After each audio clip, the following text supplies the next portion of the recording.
nous avons eu 2 jours mouvementés avec le problème, ce que le consulat a essayé de mettre en place pour le rapatriement des Français afin de remplir le deuxième bateau.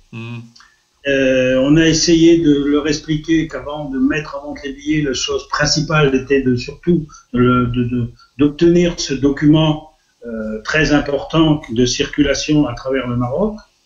On nous a toujours dit on y travaille, mais bon, nous, on n'a jamais eu vraiment la garantie. Donc, bon, on a dit, faites, mais nous, on ne peut pas encourager les gens parce qu'on ne veut pas qu'ils soient bloqués quelque part. Parce que, oui, et donc, excusez-moi, je vous coupe, parce qu'il faut rappeler que c'est un décret royal actuellement qui court et qui empêche les gens de circuler au Maroc. Voilà, je crois que Aziz, qui est à côté de moi, confirmera. Ouais. Donc c'est quelque chose, si vous voulez, c'est pas un petit décret d'un caïd local, c'est quelque chose de très important. Donc il n'est pas facile d'aller contre ça. Il faut pour y déroger, il faut que ça passe par le ministère de l'Intérieur. Sinon, on a demandé des garanties, on les a pas obtenues. Résultat, la première journée a été un fiasco monumental dans la mesure où ils ont eu aucune inscription supplémentaire. Alors, ils nous ont rappelé, ils ont demandé qu'on fasse quelque chose, mais M. Aziz était entièrement d'accord là-dessus. On ne pouvait pas intervenir sans avoir cette confirmation. Pour finir, on nous a pu contacter, mais on a appris dans l'après-midi que ça y est, il y avait une confirmation d'un papier qui normalement vient du consulat français et qui serait contresigné par des autorités marocaines que je suis bien incapable de vous dire parce que on m'a pas fourni ce document. J'ai eu la société Balearia qui délivre ce papier au téléphone. Ils m'ont appelé d'ailleurs. C'est eux qui m'ont appelé, c'est pas moi. Et je leur ai demandé de me fournir ce papier. On m'a dit oui, mais je l'attends toujours. Mais apparemment, ça doit marcher puisque aujourd'hui, hier après-midi, des gens sont partis et on n'a pas de nouvelles comme quoi ils seraient bloqués. Oui, d'accord. C'est-à-dire qu'il y a des gens qui sont en train de rouler en direction de Tanger actuellement? Voilà, à ce moment, il y a des gens qui sont en train de rouler en direction de Tanger. On n'a aucune info sur le fait. On sait, j'ai eu une info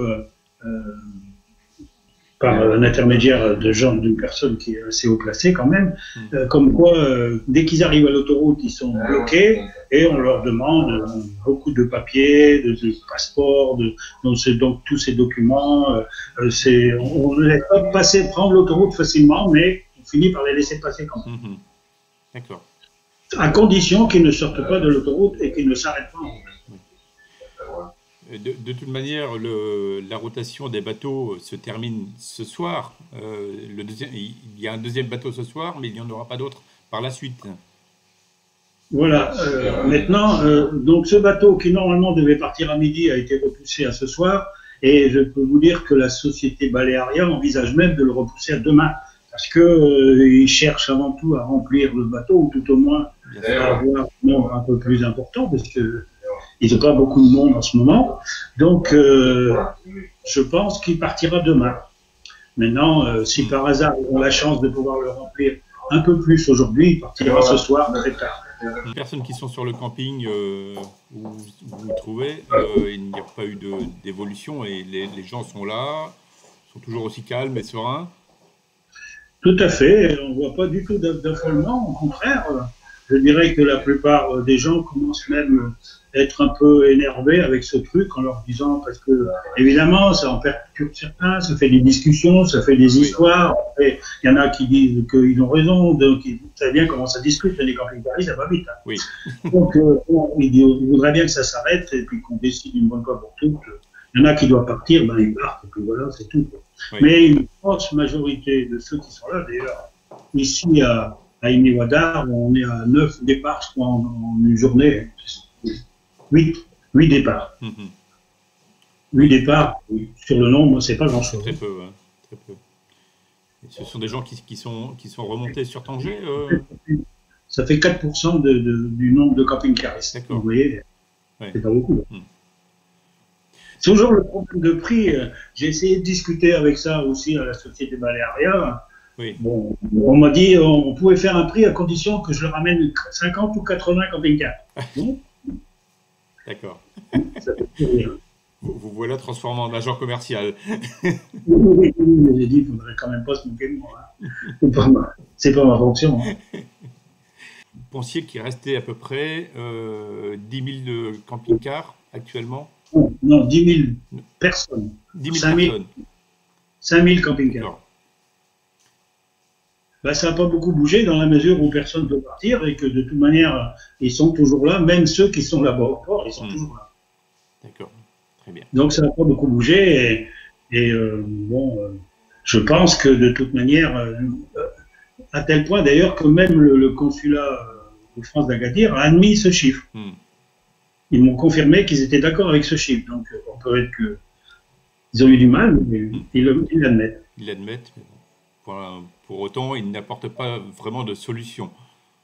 Non, parce que, encore une fois, je vous dis, le problème est que le confinement est quand même là, qu'en France, ça ne va pas beaucoup mieux, vous êtes bien placé pour le savoir, oui.